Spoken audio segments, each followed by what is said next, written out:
কেননা আল্লাহ রাব্বুল আলামিন কোরআনুল কারীমের মধ্যে জানায় দেন তিনি যেই গুনাহ চান সেই গুনাহ আল্লাহ ক্ষমা করে দিবে। কিন্তু কেউ যদি আল্লাহ তাআলার সাথে শিরিক করে আল্লাহ রাব্বুল আলামিন ওই শিরকের গুনাহ ক্ষমা করবে না। শিরিক কত প্রকার কি কি এই বিষয়টা আমি নেই নাই বিধায় বিস্তারিত আলোচনায় যাব না। শুধুমাত্র শিরক কত বড় ভয়াবহ এক অন্যায় আল্লাহ রাব্বুল আলামিন পবিত্র কোরআনুল কারীমের সূরাতুন নিসার মধ্যে বলেন, ইন্নাল্লাহা লা ইয়াগফিরু আন ইউশরাকা বিহি ওয়া ইয়াগফিরু মা দুনা যালিকা লিমান ইয়াশা।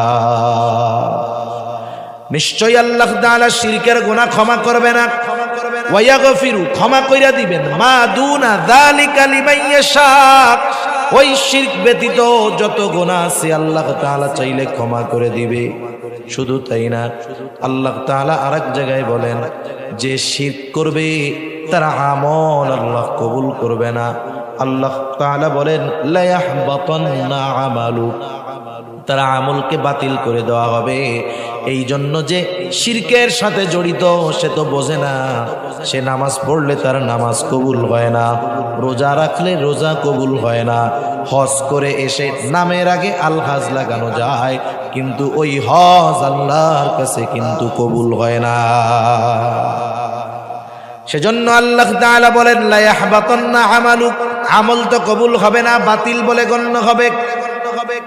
শুধু তাই না, যারা শিরকের উপরে থাকবে তওবা করবে না, আল্লাহ রাব্বুল আলামিন বলেন ফাকাদ হারামাল্লাহু আলাইহিল জান্নাহ, আল্লাহ তাআলা ওই শিরিক যারা করে তাদের জন্য জান্নাতকে হারাম করে দিবেন।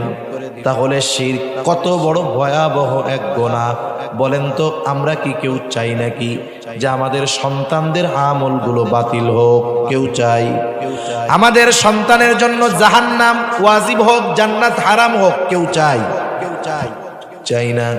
সেই জন্য সন্তানকে দুনিয়ার শিক্ষায় শিক্ষিত করব সেটা থাকলো, কিন্তু আমার আপনার সন্তানকে এক নম্বরে আল্লাহ রাব্বুল আলামিনের সাথে পরিচয় করায়া দিব, তাওহীদের শিক্ষা দিব, শিরিক থেকে বাঁচাবো।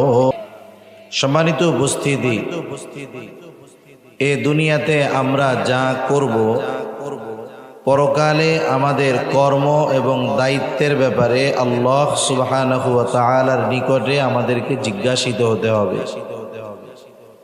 দুনিয়াতে হয়তো আমার কর্মের ব্যাপারে আমাকে কেউ জিজ্ঞাসা করার নাই, কেউ হয়তো করবে না।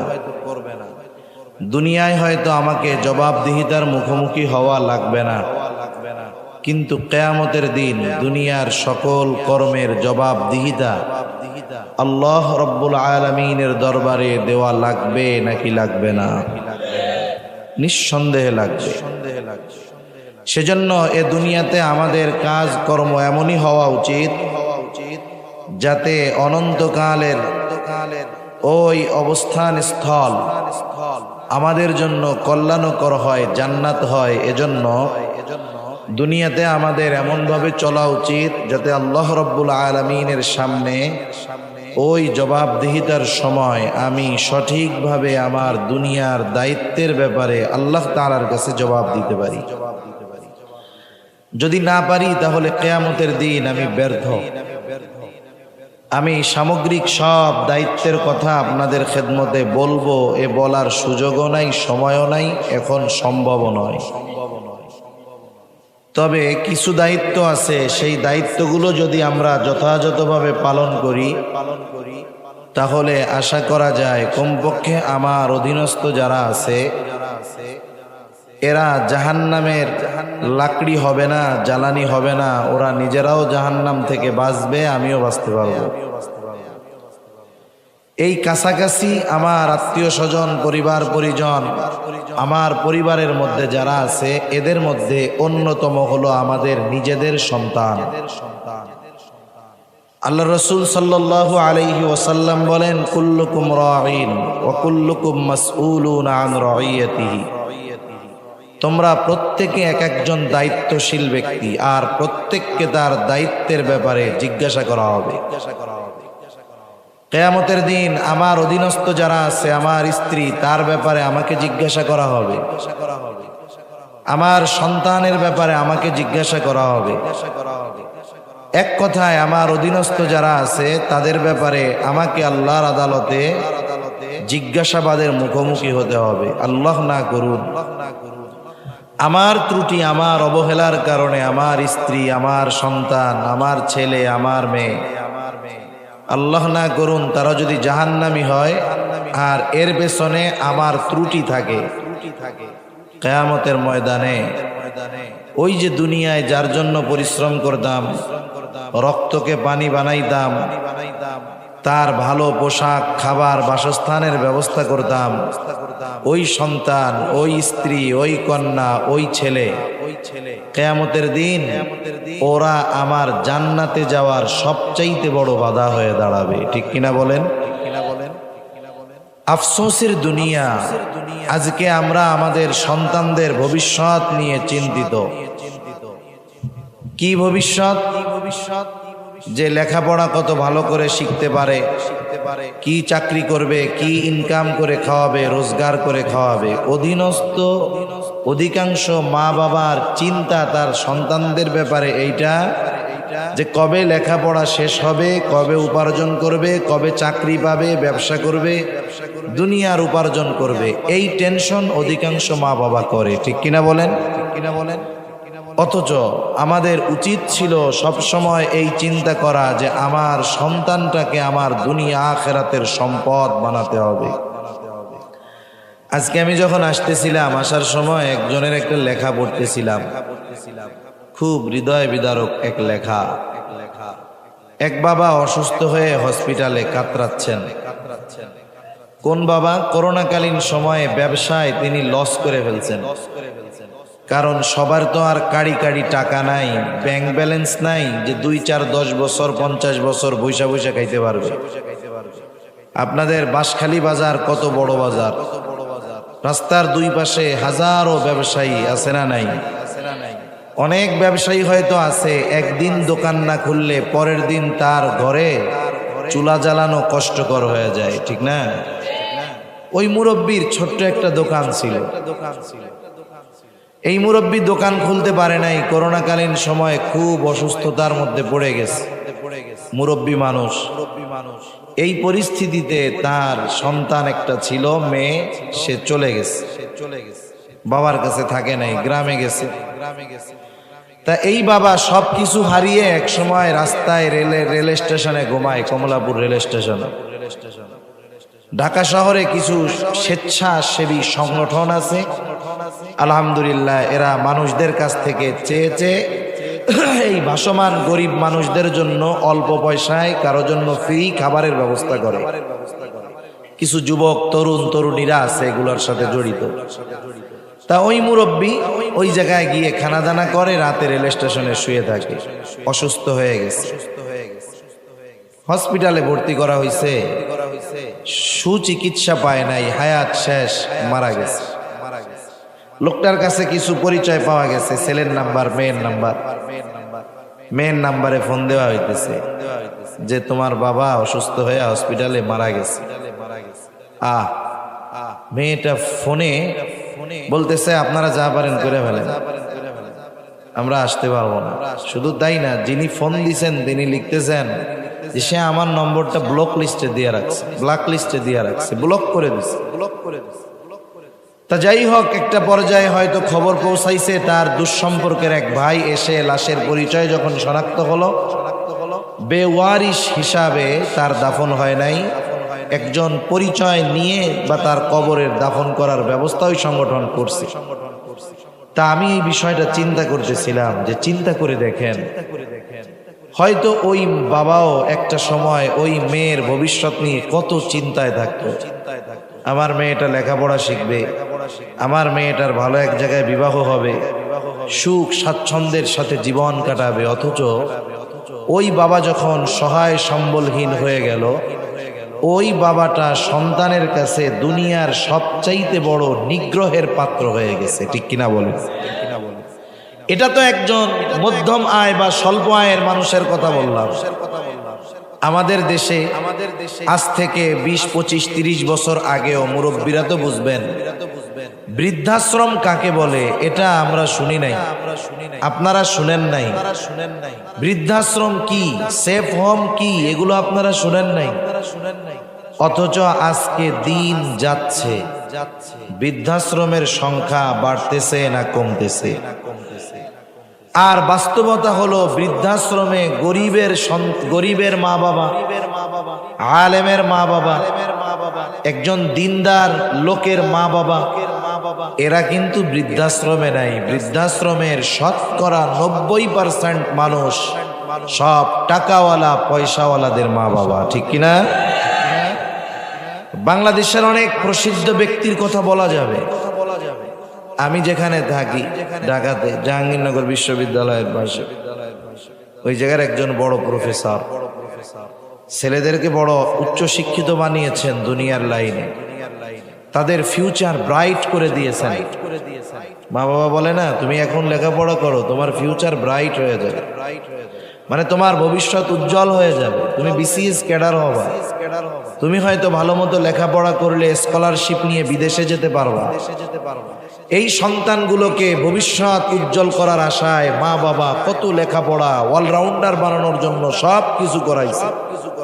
অথচ বাবা সব সম্পদ ব্যয় করে যেই ছেলেটাকে বড় অফিসার বানালেন, ডাক্তার বানালেন, ইঞ্জিনিয়ার বানালেন, ওই সন্তান সম্পদ উপার্জন করে ঢাকা শহরে 10 তলা বাড়ির মালিক।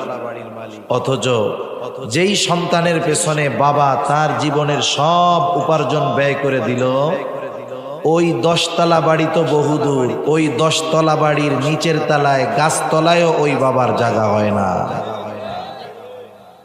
তার মানে বোঝা গেল এই বাবা সন্তানকে লেখাপড়া শিখিয়ে দুনিয়ার লাইনে টাকা পয়সা বানানোর লাইন করে দিয়েছে ঠিক, দুনিয়া আখিরাতের জন্য এই সন্তানকে সম্পদ হিসাবে পরিণত করতে পারে নাই। সেজন্য আমরা আমাদের সন্তানদেরকে এটিএম বুথ বানাবো না, মানে মনে করব না যেটা লেখাপড়া শিখাই টাকা ইনকাম করবে, বরং আমার আপনার সন্তানকে আগে দিনদার, মুত্তাকি, পরহেজগার বানানোর চেষ্টা করব। তাহলে কি হবে? ওই সন্তান যদি দুনিয়ায় একটা সময় ছোট কর্ম করেও খেতে হয়, অন্যের জমিতেও যদি কাজ করে খেতে হয়, বাজারেও যদি কাজ করে খেতে হয়, ছোট পানের দোকানদারি করেও যদি খেতে হয়, ওই যে নীতি নৈতিকতা শিক্ষা দেওয়ার কারণে ওই সন্তান যত কষ্টে থাক, তার মা বাবাকে বৃদ্ধাশ্রমে ফালায়া রাখবে না। দুনিয়ার অনেক কোটিপতির কথা আমরা জানি, হায় হায় বাবার কবর এসে একবার জিয়ারত করার সুযোগও তাদের হয় নাই, আসে না, বিরক্তিকর মনে করে। যেই বাবার সম্পদ দিয়েই তো সে আজকে এত টাকা পয়সা পাওয়ার রাস্তা, উপার্জন করার রাস্তা পেয়েছে, অথচ এই বাবার জন্য দোয়া করার সুযোগ তার নাই। আর আপনি আমি যদি আমার আপনার সন্তানকে আসল সম্পদে পরিণত করতে পারি, সে কষ্টে থাকলেও দুনিয়ায় আমাদেরকে কষ্ট দিবে না। আমরা দুনিয়া থেকে যাওয়ার পর সে আমাদের ভুলবে না, হয়তো প্রত্যেক নামাজের পরে দোয়া করবে, রব্বির হামহুমা কামা রব্বায়ানি সগীরা। এজন্য আমরা আমাদের সন্তানদেরকে সম্পদে পরিণত করব। একটা স্বর্ণ, তার সাথে সঠিক ব্যবহারের কারণে এটা দামি হয়ে যায়। স্বর্ণ তো আর প্রথমে স্বর্ণের মতো থাকে না, খনির মধ্যে মাটির সাথে কয়লার সাথে মিশে থাকে, এরপরে স্বর্ণটাকে স্বর্ণকারের কাছে দেওয়া হয়। একটা টুকরা বা থাকে, বারের মতো থাকে, ওটাও তো পরে বানায়। যখন স্বর্ণকার এটাকে সুন্দর মতো আগুনে পুড়িয়ে অ্যাসিডের মধ্যে দিয়ে তার খাদ বের করে নিবিড় পর্যবেক্ষণের মাধ্যমে, পরিশ্রমের মাধ্যমে সুন্দর একটা অলংকার বা গহনা হিসাবে ওটাকে যখন প্রস্তুত করে, মানুষ দেখে, পছন্দ হয়, দাম দিয়ে কিনে নেয়, ঠিক কিনা বলেন? এজন্য সন্তানদের সম্পদ বানাতে হলে যখন তার জীবনের প্রারম্ভ, প্রাথমিক অবস্থা, তখন তাকে ভবিষ্যতের সম্পদ রূপে পরিণত করতে হয়। একটা সময় তো মাটির পাত্রে আমরা রান্না করে খাইতাম, আমরাও ছোটবেলা গ্রামে তো থাকছি, দেখছি। এখন তো সিলভার স্টিল। এই মাটির পাত্র যারা বানায়, বইয়ের ভাষায় তাদের বলা হয় কুমার। কি বলে? কুমার। কুমার যখন মাটির পাত্র বানায়, আপনারা হয়তো দেখে থাকবেন, একটা বড় চাকা ঘুরায়। নরম মাটিটা কুমার যেভাবে চায় সেভাবে ডিজাইন দিয়ে সুন্দর সুন্দর পাত্র বানায়, তাই না? বলেন তো, ওই কুমার যত অভিজ্ঞ হোক, পারদর্শী হোক, ওই মাটিটা যদি একটু শক্ত হয়ে যায়, তার অভিজ্ঞতা, তার পারদর্শিতার বলে সে ওই মাটিকে যেমন খুশি তেমন পাত্রে পরিণত করতে পারে।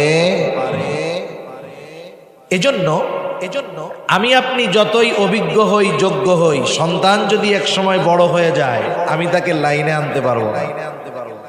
সেজন্য সন্তান যখন ছোট থাকবে, ওই সময় থাকতেই যদি আমি তাকে সম্পদে পরিণত করার চেষ্টা করি, আশা করা যায় আমার চেষ্টা সফল হবে, সম্পদ হবে আমার আপনার সন্তান।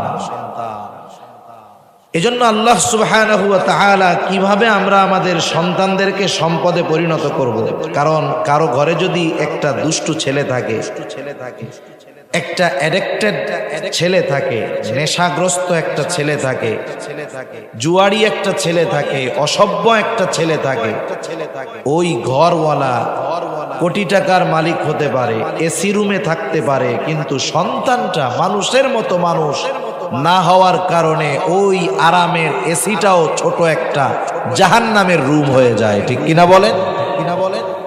আর যার সন্তান ভালো, সম্পদ, অনেক বাবা হয়তো আছে, অনেক কিছু নাই, বাড়িঘর বিল্ডিং নাই, কিন্তু দুটো ছেলে আলেম, আলেম না হোক দুটো ছেলে ভালো মানুষ। শুধু যে আলেম হইলেই যে ভালো হয় বিষয়টা এমন নয়। আলেম নয়, এমন অনেক ভালো মানুষ, নেককার মানুষ সমাজে আছে না নাই? সে কোনোদিন অন্যায় করে না, অপরাধ করে না। দেখবেন বাবাকে অনেক কিছু দিতেও পারে না ওই ছেলেরা, এরপরেও বাবা গর্বের সাথে বলে, আমার সন্তানদের হয়তো উপার্জন অনেক নয়, কিন্তু আমার সন্তানগুলো মানুষের মতো মানুষ। ঠিক কিনা বলেন? আর যেই লোকের ছেলে অন্যায় অপরাধ করে বেড়ায়, মনে করেন অবৈধ পন্থায় অনেক সম্পদ উপার্জন করছে, ওই বাবা যদি নীতি নৈতিকতা তার মধ্যে থাকে, ওই অবৈধ উপার্জনকারী সন্তান, দুশ্চরিত্র সন্তান যত টাকার মালিক হোক, সে কখনো তার সন্তানকে নিয়ে গর্ব করতে পারে না। ঠিক কিনা বলেন? কারণ জানে আমার সন্তানের যেই ক্যারেক্টার, এই চরিত্রের ব্যাপারে গর্ব করা যায় না। এজন্য আমরাও চাই যে আমরা যখন বৃদ্ধ হব, আল্লাহ যদি বাঁচায় রাখে, আমরা আমাদের সন্তানদের নিয়ে গর্ব করব যে কিছু না হোক সন্তানটাকে মানুষের মতো মানুষ বানাতে পেরেছি। দুনিয়ায় হয়তো কিছু দিতে পারে নাই, আশা করি এই সন্তান মৃত্যুর পরে দোয়া করতে পারবে। এই ধরনের নেক সন্তান, উত্তম সন্তান যারা বিবাহ করছে তারাও চায়, যারা করে নাই ভবিষ্যতে করবে তারাও চায়। ঠিক কিনা বলেন? এজন্য কি করণীয়? এজন্য যেটা করণীয়, আল্লাহ তাআলা কোরআনুল কারীমে আমাদেরকে কিছু দিক নির্দেশনা দিয়েছেন। হযরত লোকমান, উনি ওনার সন্তানদেরকে কিছু উপদেশ দিয়েছেন, নসিহত করেছেন। আল্লাহ সুবহানাহু ওয়া তাআলার কাছে হযরত লোকমানের নসিহত, উপদেশগুলো এতটা পছন্দনীয় হয়েছে যে আল্লাহ রাব্বুল আলামিন একটা সূরা নাজিল করলেন লোকমান নাম দিয়ে। সাথে সাথে হযরত লোকমান তার সন্তানদেরকে যেই উপদেশগুলো দিয়েছে, ওই উপদেশগুলো কোরআনুল কারীমের মধ্যে নাজিল করলেন এবং আমাদের জন্য শিক্ষণীয় হিসাবে রেখে দিলেন। কারণ কি? আমরাও যেন আমাদের সন্তানদেরকে হযরত লোকমান যেমন সন্তানদের উপদেশ, নসিহত, শিক্ষা দিয়েছে, আমরাও যেন তেমন ভাবে দিই। হযরত লোকমানের উপদেশগুলো বর্ণনা করার আগে আল্লাহ তাআলা হযরত লোকমানের কিছু পরিচয় আমাদের সামনে তুলে ধরতেছেন। কারণ এটা বাস্তবতা যে আপনাদের এলাকার সবচাইতে পরিচিত ব্যক্তি যিনি, অবশ্যই আপনারা তার কথায় এবং তার প্রতি আপনাদের সফট কর্নার আছে, তার কথা আপনারা গুরুত্ব সহকারে শুনবেন, এটা তো স্বাভাবিক বিষয়। দেখা হলে সম্মান করবেন। কিন্তু বলেন তো, আপনাদের এলাকার সর্বোচ্চ সম্মানিত পরিচিত ব্যক্তিটা দেশের অপর প্রান্ত তেতুলিয়ায় যদি যায়, যেখানে কেউ তাকে চিনে না, তার পরিচয় জানে না, তার কথা আপনারা যেমন ভাবে গ্রহণ করতেন, এই ব্যক্তি যদি ওই অপরিচিত তেতুলিয়ায় গিয়ে কথা বলে, আপনারা যেমন গুরুত্ব সহকারে শোনেন, গ্রহণ করেন, তারা কি করবে? কেন? ওই এলাকার লোক তার পরিচয় জানে না। কিন্তু তারা যদি জানতে পারে যে অমুক এলাকার অমুক এই ব্যক্তি এমপি, চেয়ারম্যান, মেম্বার, মেয়র, যখন জানবে, তখন পরিচয় জানার পরে তার কথার গুরুত্ব তারা বেশি দিবে না আর একটু কমবে? নিঃসন্দেহে বেশি দিবে। এজন্য আল্লাহ তাআলা আগে লোকমানের পরিচয় দিচ্ছেন। যেই লোকমানের নসিহত আমাদেরকে আল্লাহ তাআলা শোনাবেন, ওই লোকমানের একটু পরিচয় আল্লাহ তাআলা দিচ্ছেন, সামান্য একটু পরিচয়। আল্লাহ তাআলা বলেন, ওয়ালাকাদ আতাইনা লুকমানাল হিকমাতা আনিশকুর লিল্লাহ ومن يشكر فإنما يشكر لنفسه ومن كفر فإن الله غني حميد الله رب العالمين বলেন, ওয়ালাকাদ আতাইনা লুকমানাল হিকমা, আমি লোকমানকে হিকমত, প্রজ্ঞা প্রদান করেছি। হিকমত কি জিনিস? মুফাসসিরিনে কেরাম বলেন, হিকমত হলো প্রজ্ঞা, সঠিক দ্বীনের বুঝ, স্বপ্নের তাওয়িল, ভালো মন্দ নির্ণয় করার যোগ্যতা, এটা হলো হিকমত। তাফসীরের মধ্যে আসছে আল্লাহ রাব্বুল আলামিন হযরত লোকমানকে দুটো থেকে একটা গ্রহণ করার সুযোগ দিয়েছেন। তার একটা হলো নবুয়াত, আর একটা হলো হিকমত। হযরত লোকমানকে সুযোগ দেয়া হয়েছে, তুমি চাইলে নবুয়াত গ্রহণ করতে পারো, চাইলে হিকমত গ্রহণ করতে পারো। নিঃসন্দেহে নবুয়াত সম্মানিত বিষয়, কোনো সন্দেহ নাই। হিকমত আলাদা একটা যোগ্যতা, তবে প্রত্যেকটা নবীর মধ্যে আল্লাহ রাব্বুল আলামিন হিকমতের গুণকে আল্লাহ তাআলা দিয়ে দেন। সেজন্য নবুয়াত এটা বড় মর্যাদাপূর্ণ একটি বিষয়। কিন্তু হযরত লোকমান হিকমত গ্রহণ করলেন, নবুয়াত গ্রহণ করলেন না। ওনাকে জিজ্ঞাসা করা হলো, লোকমান, নবুয়াতের মতো এত মর্যাদাপূর্ণ বিষয়টা আপনি গ্রহণ না করে কেন হিকমতকে গ্রহণ করলেন? হযরত লোকমান বললেন, শোনো, আল্লাহ রাব্বুল আলামিন যদি নিজের থেকে আমাকে হিকমত, নবুয়াত দিয়ে দিতেন, নিজেই যদি নবুয়াত দিতেন যে লোকমান তোমাকে আমি নবুয়াত দিলাম, তাহলে এই নবুয়াতের দায়িত্ব পালন করার জন্য যা কিছু দরকার সব কিছুর ব্যবস্থাপনা আল্লাহ তাআলা করতেন। আর আমি যদি ওই নবুয়াত নিজের থেকে গ্রহণ করতাম, ওই দায়িত্ব পালন করতে গিয়ে আমার যদি কোনো ত্রুটি বিচ্যুতি হতো, এই ব্যাপারে আল্লাহ রাব্বুল আলামিনের কাছে আমাকে জবাবদিহিতার কাঠগড়ায় দাঁড়ানো লাগতো। দুনিয়ার নিজামটা এরকম, একটা হলো দায়িত্ব নেওয়া আর একটা হলো দেওয়া। মনে করেন আপনাকে কেউ যদি কোনো দায়িত্ব দিতে চায়, আপনি বললেন আমি দায়িত্বটা নিতে পারবো না, উনি বলল তুমি নাও, ব্যবস্থা যা করার আমি করব।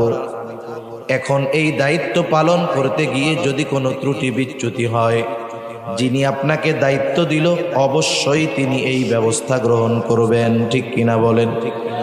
আর যদি নিজের থেকে কোনো দায়িত্ব নেই, যদি এইটা বলি, আরে ভাই আমারে দেন এই দায়িত্ব, ওর সাইডে আমি ভালো পারবো, আছে না এরকম অনেকে, আরে ওরে দিয়ে না আমি ভালো পারবো, এখন আমি নিজের থেকে দায়িত্ব নিলাম।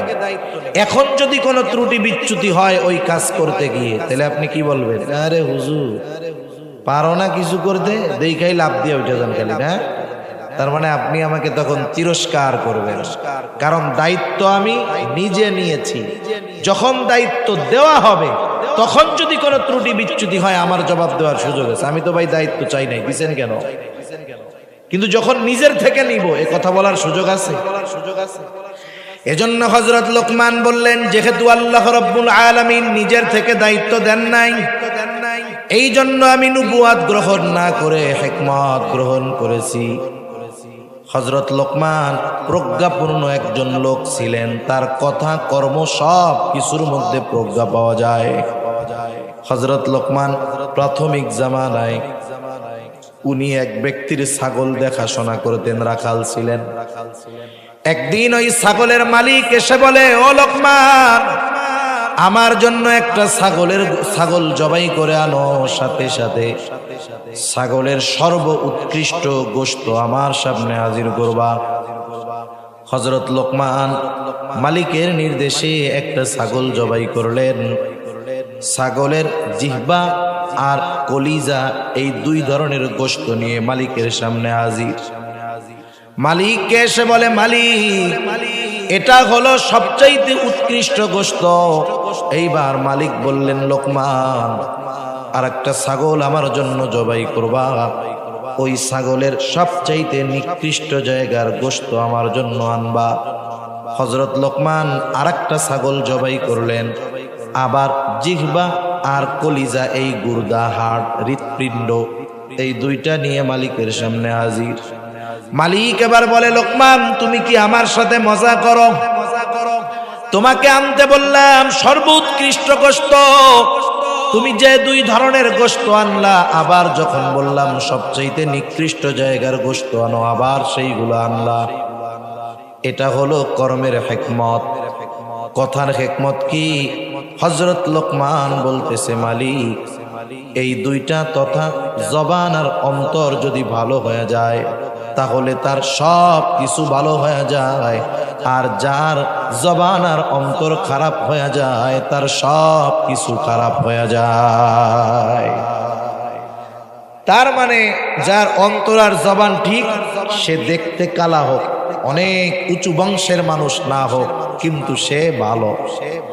আর যার এই দুইটা জবানও ঠিক নেই, ও যত উচ্চ বংশের হোক, চেহারা যত স্মার্ট হোক, দেখতে যত সুন্দর হোক, সে নিকৃষ্ট একজন ব্যক্তি। ঠিক কিনা বলেন? আল্লাহ রাব্বুল আলামিন বলেন, আমি এই লোকমানকে হিকমত প্রদান করেছি। কেন? আনিশকুরুলিল্লাহ, যাতে সে আল্লাহ রাব্বুল আলামিনের কৃতজ্ঞতা প্রকাশ করে। এর দ্বারা আল্লাহ রাব্বুল আলামিন এ কথা বোঝাতে চাইলেন, আমি হযরত লোকমানকে হিকমত প্রদান করেছি। হিকমত এটাও কিন্তু অন্যতম একটা নেয়ামত, দ্বীনের বুঝ নেয়ামত।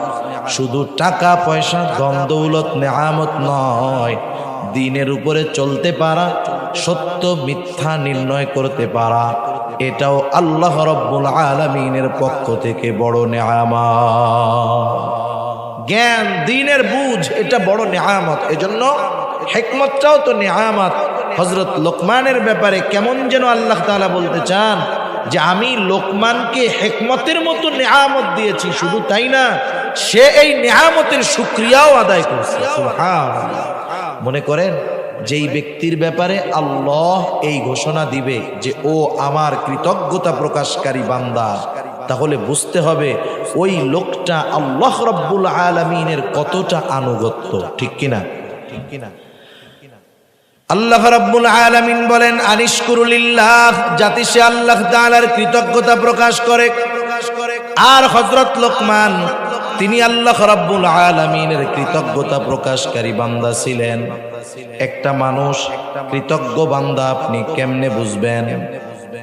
হযরত লোকমান একদিন মানুষের সামনে বক্তব্য দিচ্ছেন, ওয়াজ করতেছেন। হযরত লোকমান যখন বক্তব্য দিবেন, উপস্থিত মানুষের মধ্য থেকে একজন দাঁড়ায় বলতেছে, লোকমান, আপনি বক্তব্য শুরু করার আগে আমার একটা জিনিস আপনার কাছে জানার আছে। আমি একটা জিনিস জানতে চাই। কি জিনিস? হযরত লোকমানকে এবার ওই লোকটা প্রশ্ন করতেছে, আপনি কি সেই লোকমান যেই লোকমান আমার সাথে জঙ্গলের মধ্যে ছাগল চড়াইতো? হযরত লোকমান বললেন, হ্যাঁ, আমি সেই লোকমান। এবার লোকটা প্রশ্ন করতেছে, কোন কারণে, কোন বিষয়ের কারণে আপনি এত সম্মানিত হলেন? হযরত লোকমান বলতেছে, শোনো, আমি সত্যবাদিতা, আমানতদারিতা, অহেতুক কথাবার্তা বর্জন করার কারণে হয়তো আল্লাহ রাব্বুল আলামিন আমাকে এই সম্মান দান করেছে।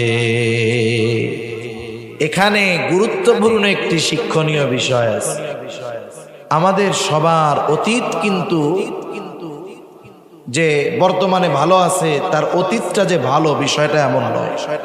দুনিয়ার অনেক মানুষ আছে এক সময় খুব কষ্টে কাটছে, এখন অনেক সম্মানিত ব্যক্তি, টাকা পয়সার মালিক আছে না? এরকম আছে। দেখবেন অনেক সময় কি হয়, ওই সম্মানিত ব্যক্তি, সমাজে একজন প্রভাবশালী অথবা সম্মানিত ব্যক্তি এক সময় মনে করেন মাছ মেরে বেড়াইতো, কথার কথা।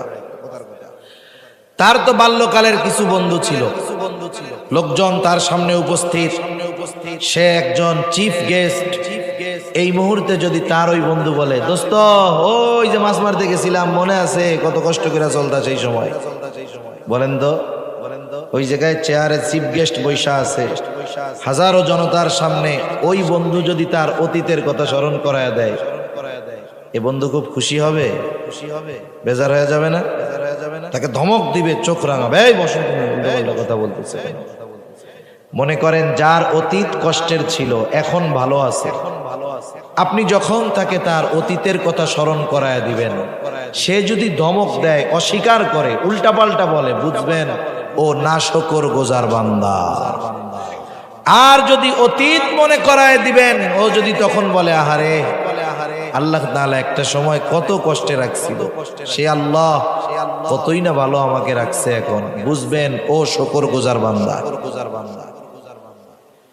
হযরত লোকমান এত সম্মানিত হওয়ার পরেও কিন্তু অতীতকে ভুলেন নাই।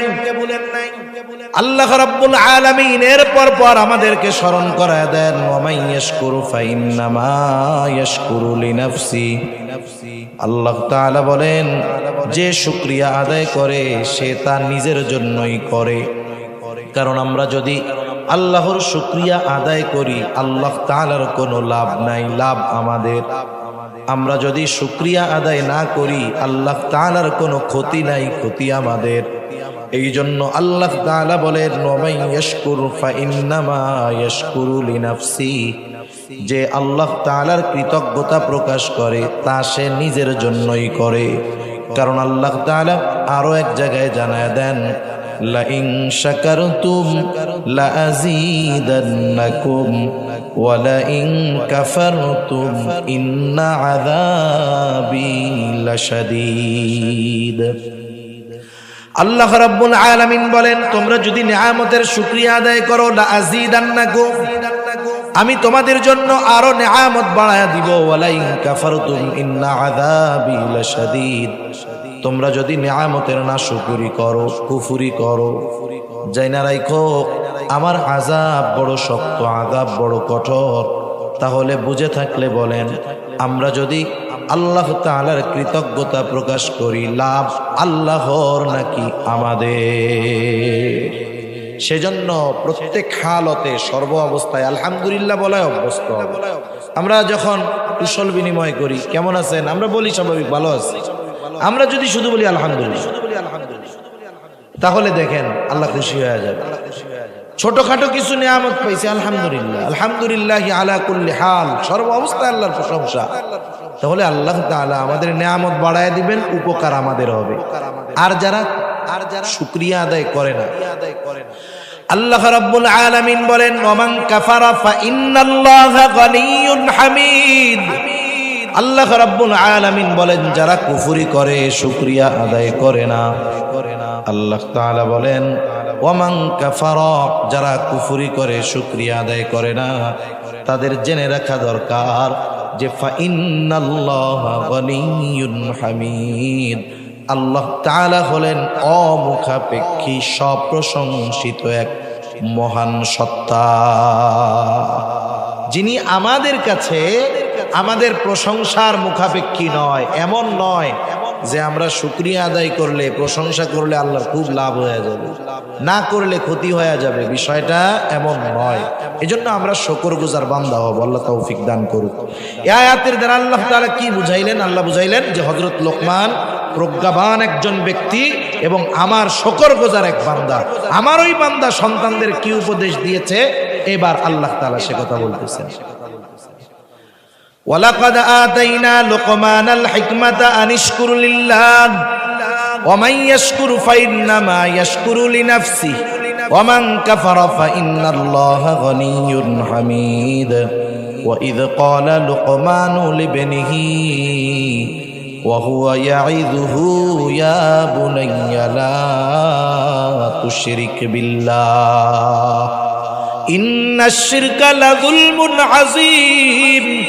আল্লাহ রাব্বুল আলামিন হযরত লোকমানের নসিহত, প্রথম নসিহত আল্লাহ তাআলা বলেন ওয়া ইয ক্বালা লুকমানু লিবনিহি, যখন লোকমান তার ছেলেকে বলল ওয়া হুয়া ইয়াইদুহু, সে তার সন্তানকে ওয়াজ করতেছে। ওয়াজ কি ওয়াজ?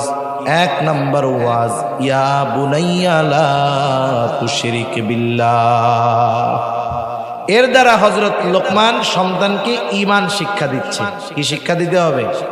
হযরত লোকমান ঈমান শিক্ষা দিচ্ছে। প্রত্যেকটা বিষয়ের সূত্র থাকে, বিস্তারিত বলা থাকে না। যেমন মনে করেন আপনারা যারা স্কুলে পড়ছেন যারা, প্রত্যেকটা অধ্যায়ের অঙ্কের আগে বীজগণিতের মধ্যে ওই অধ্যায়ের যেই অঙ্কগুলো, সেই অঙ্কগুলোর সূত্র দেওয়া থাকে। সাথে সাথে অনুশীলনীর মধ্যে অঙ্ক আছে 100, কিন্তু উদাহরণের মধ্যে 2-4টা অঙ্ক দেওয়া থাকে, তাই না? 2-4টা অঙ্ক কেন দেয়? সূত্রগুলো কেন লিখে দেয়? তার মানে বোঝাতে চাচ্ছেন যিনি বইটা প্রণয়ন করছেন যে শোনো, এই সূত্র আর এই অঙ্কের ধারাবাহিকতায় এর পরের অধ্যায়ে যতগুলো অঙ্ক আছে সবগুলোই এই সূত্রের আলোকে হবে। মূল একটা সূত্র বলে দেওয়া হয়, বাকিগুলো নিজের থেকে একটু মেহনত করে বাইর করে নিতে হয়। আল্লাহ তাআলা একটা বিষয় বলছেন ঈমান সম্পর্কিত, অতটুকুই শেষ নয়, বাকি বিষয়গুলোও আমাদের শিক্ষা দেওয়া দায়িত্ব। আল্লাহ রাব্বুল আলামিন বলেন হযরত লোকমান তার সন্তানকে ওয়াজ করতেছে। ওয়াজের ভাষা একরকম, আদেশের ভাষাটা কিন্তু আরেক রকম। আমরা যখন আমাদের সন্তানদেরকে কিছু বলতে চাই, অধিকাংশ ক্ষেত্রে বাবারা তার সন্তানদেরকে উপদেশ দেয় তখন ছেলে খাইতে বসে, যখন খাইতে বসে তখন উপদেশ দেয়, যখন সে একটু খরচ টাকা পয়সা চায় তখন উপদেশ দেয়। কি বলে? বাবার হোটেলে খাও তো টের পাচ্ছ না, এই হোটেলের দরজা যেদিন বন্ধ হবে সেদিন টের পাবা। এটা ওয়াজের ভাষা নয়, এটা তো তিরস্কার করা হলো। হযরত লোকমান সন্তানকে তিরস্কার করেন নাই, ওয়াজ করছে। কি করছে? ওয়াজের ভাষা হবে কোমল, নরম। ওয়াজ আবেগ নিয়ে, দরদ নিয়ে, ভালোবাসা নিয়ে বলতে হবে। মনে করেন আপনার সন্তান একটু উল্টাপাল্টা চলতেছে, কিশোর, আপনি যদি তার খালি ধমক দেন, এই ওদের সাথে মিশবি না, এটা করবি না, ওইটা করবি না, এই করবি না, করিস না, ভালো না, এটা শুনতে শুনতে ওর মেজাজ খারাপ হয়ে যায়। কিন্তু আপনি যদি ছেলেটার একটু ওই পথ থেকে ফেরাতে চান, ওয়াজের পদ্ধতিটা অবলম্বন করেন। খাবার খাওয়ার সময় কিছু বললেন না, আপনি তাকে আদেশ করেন না, বরং তাকে বলেন তোমার কি আমাকে 10টা মিনিট সময় দেওয়ার সুযোগ হবে? ছেলেরা যদি বাপ বলে যে তুমি আমাকে 10টা মিনিট সময় দাও, তোমার সাথে একটু কথা বলতে চাই, ওই ছেলে যদি শয়তানের বন্ধুও হয়, ও বলবে যে না আব্বা আমি খুব ব্যস্ত, আমার 10 মিনিট টাইম দেওয়ার সুযোগ নাই। ওই ছেলে বলবে? বলবে না, বলবে আব্বা বলেন। এবার খাওয়া দাওয়া শেষ, দুজনে বসেন চেয়ারে, সোফায় বসেন। আপনি একটু আবেগ নিয়ে আপনার ওই সন্তানের অতীতের কথাগুলো স্মরণ করায় দেন। আপনি তাকে বলেন বাবা আজকে তোমার বয়স 14 বছর 15 বছর, তোমার হয়তো কিছু অতীত মনে আছে কিন্তু অনেক অতীত তোমার মনে নাই। তুমি যখন দুনিয়ায় আসলা আমি কত খুশি, তোমার মা কত খুশি, তোমাকে নিয়ে আমাদের কত আনন্দ, কত রাত না ঘুমায় কাটিয়েছি তোমার জন্য। তুমি যখন অসুস্থ হতে, তোমার ওই অসুস্থতা আমাদেরকে খুব কষ্ট দিত। কত মেহনত তোমার জন্য করেছি সন্তান, আজকে তুমি বড় হয়ে গেছো, হয়তো ওই ছোট্ট কালের কথাগুলো তোমার জানা নাই, মনে নাই।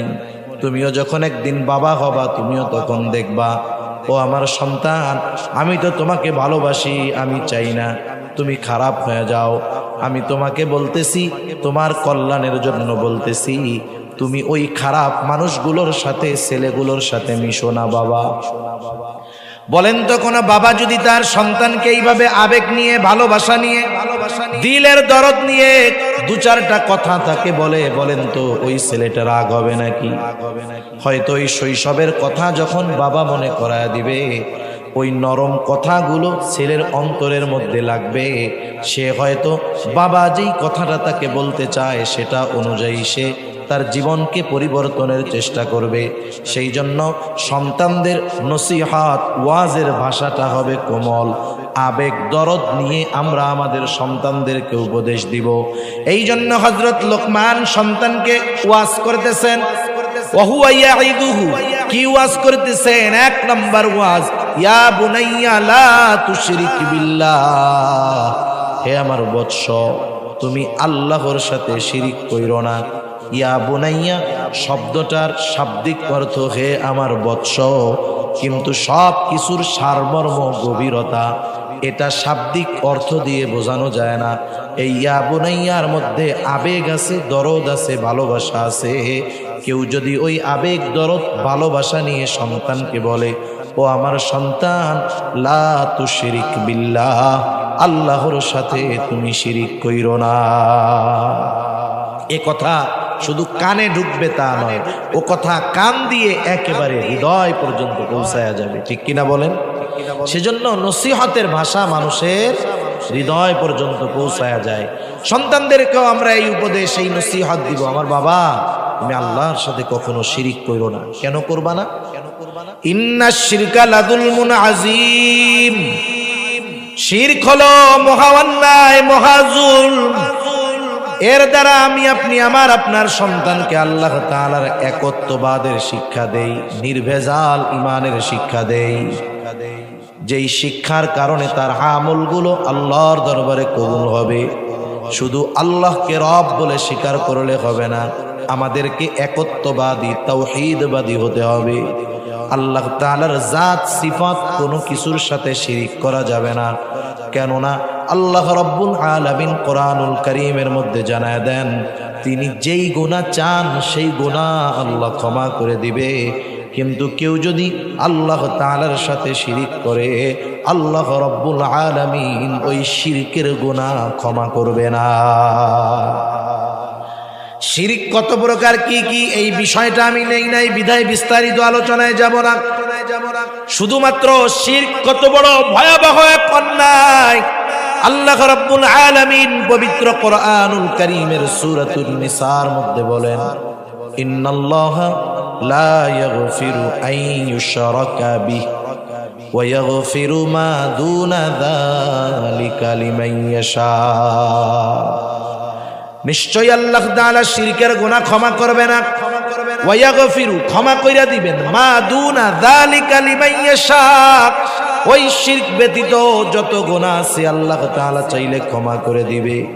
শুধু তাই না, আল্লাহ তাআলা আরেক জায়গায় বলেন, যে শিরক করবে তার আমল আল্লাহ কবুল করবে না। আল্লাহ তাআলা বলেন, লা ইয়াহবাতান্না আমালু, তার আমলকে বাতিল করে দেওয়া হবে। এই জন্য যে শিরকের সাথে জড়িত সে তো বোঝে না, সে নামাজ পড়লে তার নামাজ কবুল হয় না, রোজা রাখলে রোজা কবুল হয় না, হজ করে এসে নামের আগে আল হাজ লাগানো যায়, কিন্তু ওই হজ আল্লাহর কাছে কিন্তু কবুল হয় না। সেজন্য আল্লাহ তাআলা বলেন, লা ইয়াহবাতান্না আমালু, আমল তো কবুল হবে না, বাতিল বলে গণ্য হবে।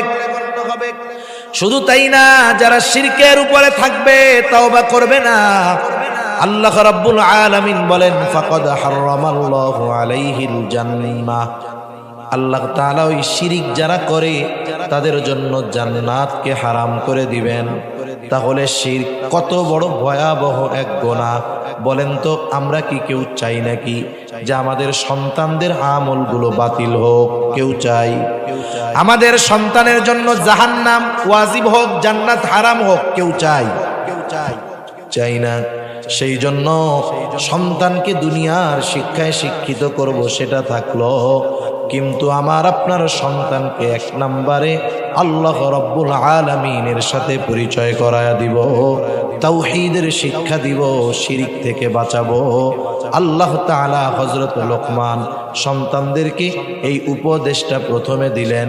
এই জন্য আল্লাহ রাব্বুল আলামিনও জানায়া দিলেন, কেমন যেন আল্লাহ তাআলা বলতেছেন, যেই বাবা তার সন্তানদেরকে আল্লাহর সাথে পরিচয় করায়া দিবে, আল্লাহর একত্ববাদের পরিচয় করায়া দিবে, আল্লাহ তাআলার সাথে সম্পর্ক জুড়ে দিবে, ওই সন্তান সম্পদ হয়ে যাবে।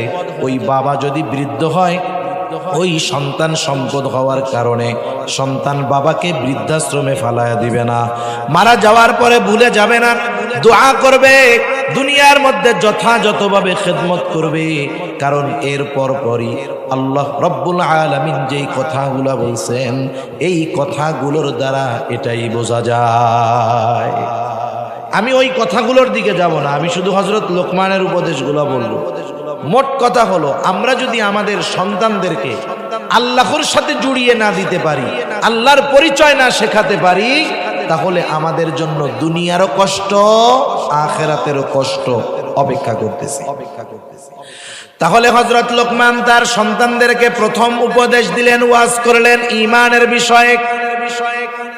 এরপরে হযরত লোকমানের যে উপদেশ, হযরত লোকমান তার সন্তানকে বলতেছে, ইয়া বুনাইয়া আকিমিস সালাহ ওয়া'মুর বিল মা'রুফি ওয়ানহা আনিল মুনকার। হযরত লোকমান তার সন্তানকে বলতেছে, হে আমার বৎস, জান্নাতে যাওয়ার জন্য, জান্নাতুল ফেরদাউস পাওয়ার জন্য দুইটা জিনিস দরকার, ঈমান আর আমলে সালেহ। হযরত লোকমান এক নম্বরে সন্তানকে ঈমানের শিক্ষা দিলেন, দুই নম্বরে আমলে সালেহ।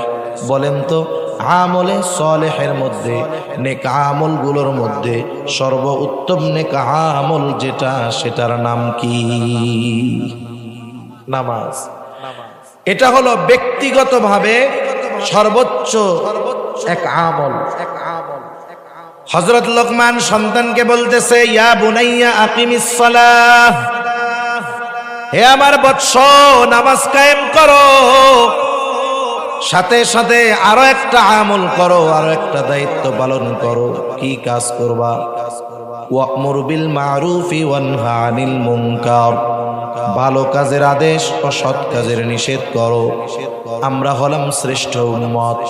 শ্রেষ্ঠ উম্মত মুখ দিয়ে দাবি করলে হবে না। শ্রেষ্ঠ উম্মতের বৈশিষ্ট্য কি? আল্লাহ তাআলা কোরআনুল কারীমের মধ্যে বলেন, কুনতুম খায়রা উম্মাতিন উখরিজাত লিন-নাস তা'মুরুনা বিল মা'রুফ ওয়া তানহাউনা আনিল মুনকার ওয়া তু'মিনুনা বিল্লাহ। শ্রেষ্ঠ উম্মত হতে হলে ঈমান দরকার, সাথে সাথে ভালো কাজের আদেশ, অসৎ কাজের নিষেধ করতেও হবে। হযরত লোকমান সন্তানকে সেই কথাই বলতেছেন, সন্তান, ইয়া বুনাইয়া আকিমিস সালাহ, হে আমার বৎস, নামাজ কায়েম করো, ওয়া'মুর বিল মা'রুফ ওয়ানহা আনিল মুনকার, ভালো কাজের আদেশ করো, অসৎ কাজের নিষেধ করো। আমল সমূহের মধ্যে তিনি এক নম্বরে বললেন, নামাজ কায়েম করো। রাসূল আকরাম সাল্লাল্লাহু আলাইহি ওয়াসাল্লাম, আবু দাউদের হাদিস, নবীজি বলেন, তোমরা তোমাদের সন্তানদের বয়স যখন 7 নামাজের জন্য আদেশ করো, বয়স যখন 10 নামাজ না পড়লে প্রহার করো, আর বিছানাটা আলাদা করে দাও। একটু খেয়াল দিয়ে আমার কথাটার জবাব দিবেন। বলেন তো, কাউকে কোনো বিষয়ে অভ্যস্ত না বানায়া, কাউকে কোনো কিছু না শিখিয়ে ওই বিষয়ের আদেশ করা যায় নাকি? তাহলে নামাজের আদেশ যদি 7 বছরে করতে হয়, আদেশ করার আগে ওই কাজে অভ্যস্ত করতে হয়, তাহলে বোঝা গেল আদেশ যদি 7 বছরে হয়, অভ্যাসটা আরো আগের থেকে করতে হবে। সেই জন্য বাচ্চারা যখন একটু বড় হয়, ভালো মন্দ বোঝে, 4 বছর, 4.5 বছর, 5 বছর, 6 বছর বয়স, নিজে একা মসজিদে যাবেন না, সাথে সাথে ওই ছোট বাচ্চাটাকেও মসজিদে নিয়ে যাবে। নিজের সন্তান হলে নিয়ে যাবেন, নিজের ছেলের ছেলে তাকে নিয়ে যাবেন, অসুবিধা কি? কারণ 5-6 বছরের বাচ্চা ওরা ভালো মন্দ মোটামুটি বোঝে, চুপ করে থাকবে। আর 1-2 বছরেরটা তো কেউ নিবেও না, কারণ ওরা তো ভালো মন্দ বুঝবে না। 2 বছর 2.5 বছর মসজিদে নিলে প্রস্রাব আসলে ছেড়ে দিবে জায়গা মতো, ওগুলোরে আবার নেওয়া যাবে না। ছোট বাচ্চা যেগুলো 4 বছর 5 বছর হয়ে গেছে ওরা বুঝে, পাশে দাঁড়া করাই রাখলে দাঁড়ায় থাকবে।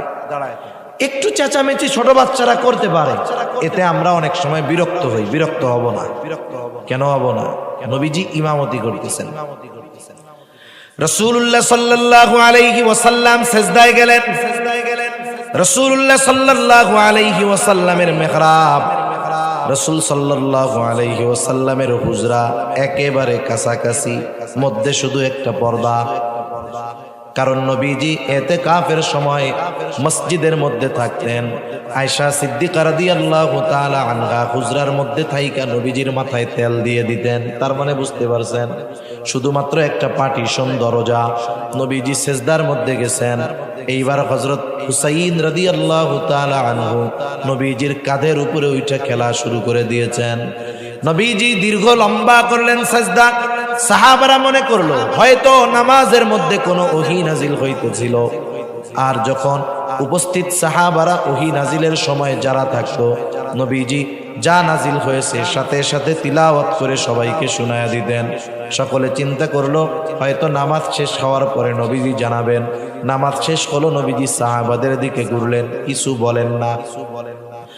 উৎসুক একজন সাহাবী প্রশ্ন করলো, ইয়া রাসূলুল্লাহ, ওই রাকাতের ওই সিজদাটা অনেক দীর্ঘ করেছেন, কোন ওহী নাজিল হয়েছে নাকি? নবীজি বললেন, না, ওহী নাজিল হয় নাই। আমার নাতি হুসাইন আমার কাঁধের উপরে উঠছে, খেলা শুরু করছে। কারণ হাদিসের মধ্যে আসছে নবীজি হাসান হুসাইন রাদিয়াল্লাহু তাআলা আনহুমা ওনাদের সাথে খেলা করতেন। নবীজি নিজে ঘোড়া সাজতেন। হুসাইন হাসান রাদিয়াল্লাহু তাআলা আনহুমা নবীজির পিঠের উপরে উঠতেন। সাহাবারাও মজা করে বলতো, ও হুসাইন, তোমার ঘোড়াটা তো অনেক সুন্দর ঘোড়া। নবীজি ছোটদের সাথে এতটা মিশতেন। নবীজি বললেন, আমার নাতি আমার ঘাড়ের উপরে উঠে খেলা শুরু করলো। আমি তাকে বারণ করলাম না। আমি চিন্তা করলাম সে যতক্ষণ তৃপ্ত হয় খেলুক। সে যখন তৃপ্ত হলো, কারণ ছোট বাচ্চাদের অভ্যাস হলো এক কাজ দীর্ঘ সময় করে না, যখন আরেকটা মনে আসে ওইটা ধুয়ে চলে যায়। সে খেলা শেষ করার পরে নামলো। এরপরে আমি সিজদা থেকে মাথা উঠাইলাম। নবীজি ছোটদের ব্যাপারে এতটা সহনশীল ছিলেন, বলেন তো আমার আপনার মসজিদের ইমাম সাহেব, তার পোলা যদি গাড়ির উপর এটা গেলে, উনি যদি সিজদা একটু দেরি করে, সালাম ফিরাইতে দেরি, চাকরি যাইতে দেরি নাই, কি বলবে? সুন্নত পড়ার আগে শোনেন, আপনার চাকরি নাই, এখনই বাইর হবেন। এই হইতো আমাদের অবস্থা। অথচ চিন্তা করেন, নবীজি ইমামতি করতেছেন, আয়েশা বাচ্চা খেলা করছে, কতটা অগ্রাধিকার দিচ্ছেন এই বাচ্চাদেরকে।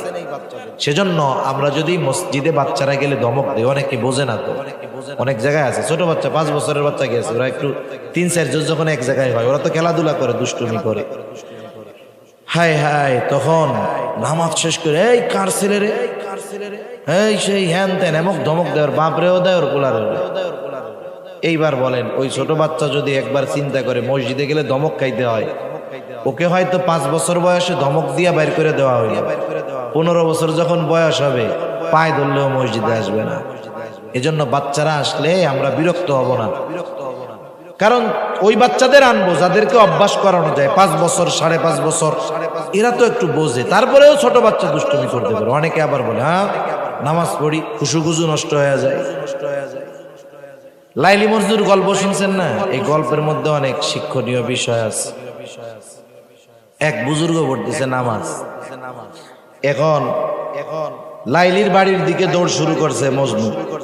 নামাজি নামাজ পড়তেছে, মজনু নামাজির সামনে দিয়ে দৌড়ায় চলে গেছে। এই বুজুর্গ পরে মজনুরে ধরছে, এই কত বড় সাহস, টের পাও না যে নামাজি একজন নামাজ পড়তেছে, তুমি এটা বুঝতে পারো নাই? নামাজের সামনে দিয়ে দৌড়ায় চলে গেলা, গর্দব। এইবার বলতেছে, হায় রে নামাজি, আমি দুনিয়ার লাইলির মোহব্বতে কে নামাজ পড়ে না কি পড়ে আমার কোনো হুঁশ নাই। আর তুমি নামাজে দাঁড়াইয়া আল্লাহর মহব্বতে এখনো ওই রকম মশগুল হইতে পারো নাই যে সামনে কি গেল টের পাইলা কেমনে তুমি? তোমার নামাজের মধ্যে যদি খুশু খুশুই থাকে তাইলে একটু আওয়াজে ডিস্টার্ব হওয়ার কথা না, ঠিক না? সেজন্য ছোট বাচ্চারা যদি আসে আমরা বাইর করে দিব না, তাইলে এটা ভবিষ্যতে ক্ষতি হবে। আর ছোট বাচ্চাদেরকে তো আনবেন না, এটা তো মানা করছি। তাহলে কি হবে দেখেন, 7 বছর বয়সে ওকে নামাজের আদেশ করা লাগবে না। ও যদি 5 বছর থেকে মসজিদে যাওয়ায় অভ্যস্ত হয়, 7 বছরে ও পাক্কা নামাজি হয়ে যাবে। আমাদের মাদ্রাসাগুলোর মধ্যে ছোট ছোট বাচ্চারা অনেক সময় পড়ে। আপনি 5-6 বছরের বাচ্চার নামাজের ভাব দেখলে, অবস্থা দেখলে মনে হবে যে এত সুন্দর নামাজ পড়তেছে, এখনো নামাজের বালেগ হয় নাই। 4 বছর, 4.5 বছর, 5 বছর বয়স, ওই বাচ্চাটাও মাঝে মধ্যে ওইটা তাহাজ্জুদ পড়ে। এটা কেন হইল? অভ্যস্ত করার কারণে। সেজন্য আপনারা অভ্যস্ত করবেন, বাচ্চাদের মাঝে মধ্যে নিয়ে আসবেন। এতে কি হবে, ওই যে 7 বছরে নামাজের আদেশ করার আগে যখন অভ্যাস হবে, তখন ওই আদেশটা তার জন্য কঠিন হবে না, কারণ এ কাজ তো সে আগের থেকেই করে, ঠিক কিনা বলেন? সেজন্য এটা খেয়াল রাখবেন। হযরত লোকমান বললেন আকিমিস সালাহ, এরপরে ওয়া'মুর বিল মা'রুফি ওয়ানহা আনিল মুনকার, ভালো কাজের আদেশ করো, অসৎ কাজের নিষেধ করো। দুনিয়ার নিজাম হলো ভালো কাজের আদেশ করলে, অসৎ কাজের নিষেধ করলে হাজারো বাধা বিপত্তি কষ্ট ক্লেশ আসবে, এটা স্বাভাবিক। এই জন্য হযরত লোকমান বললেন, শোনো, এই ভালো কাজের আদেশ অসৎ কাজের নিষেধ করতে গিয়ে যদি কোনো বিপদ আপদ আসে, ওয়াসবির আলা মা আসাবাক, তোমার উপরে যদি কোনো মুসিবত আসে তুমি সবর করো, কারণ বিপদ আসার পরে হকের উপরে থাকা, সবরের উপরে থাকা, ইন্না যালিকা মিন আজমিল উমুর, এটা বড় একটা বিষয়, সবাই পারে না। কেউ হয়তো হকের উপরে থেকে জীবন দিয়ে দেয়, পরোয়া করে না, বাঁচার জন্য ওই অবস্থার উপরে অটল থাকতে পারে না, সে নিজের যেই নীতি নৈতিকতা আদর্শকে বিসর্জন করে দেয়। সেজন্য বিপদ আসলে সবর করা এটা বড় এক বিষয়। তাহলে প্রথমে ইমানের শিক্ষা, এরপরে দুনিয়ায় তার কর্মটা কি সেই কর্মের শিক্ষা, আমলের শিক্ষা। এরপরে কি শিক্ষা? এরপরে বলতেছে যে শোনো, আল্লাহ রাব্বুল আলামিনের আরেকটা পরিচয় সন্তানকে হযরত লোকমান শিক্ষা দিচ্ছে। তুমি যদি আমলে কোনো ত্রুটি বিচ্যুতি করো তাইলে কি হবে বাবা? হযরত লোকমান বলতেছে ওয়ালা তুসাইর খাদ্দাকা লিন-নাস।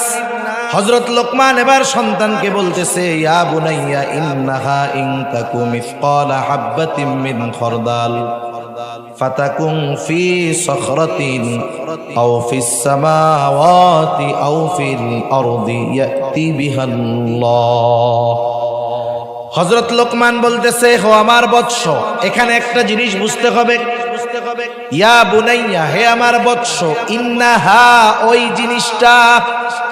কোন জিনিসটা? মুফাসসিরিনে কেরাম বলেন এর দ্বারা উদ্দেশ্য হলো মন্দ কাজ। কোন মুফাসসির বলেন শুধু মন্দ আমল নয়, সকল ধরনের আমল, সেটা ভালো হোক আর মন্দ হোক।